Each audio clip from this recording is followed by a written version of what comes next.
জীবনে আমরা কি করলাম, আমাদের সাথে সবাই বিয়ে করলো। বড় ভাইরা ফোনটা দেন তো। কে তুই ফোন কি করবি? আমার ফোনে চার্জ শেষ। দিয়ে দে ফোনটা, বেশি গঞ্জন লাগে না, ফোনটা নে।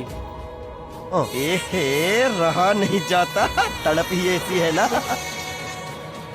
তোর ভাই পুতুল থেকে ফোনটা নিয়ে দেখ কি করে রে, চল দেখি। আরে বন্ধু তুই তো ঠিকই করছিস, একদিন তো দেখার লাগে, তোর আজকে দেখি ফোনটা তো গুলি।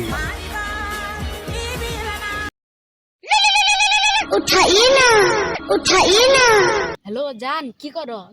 বসি আছো? আমি বসি আছি। ভাত খাইছ? কি খাও নাই? আমি কিন্তু খাবো না।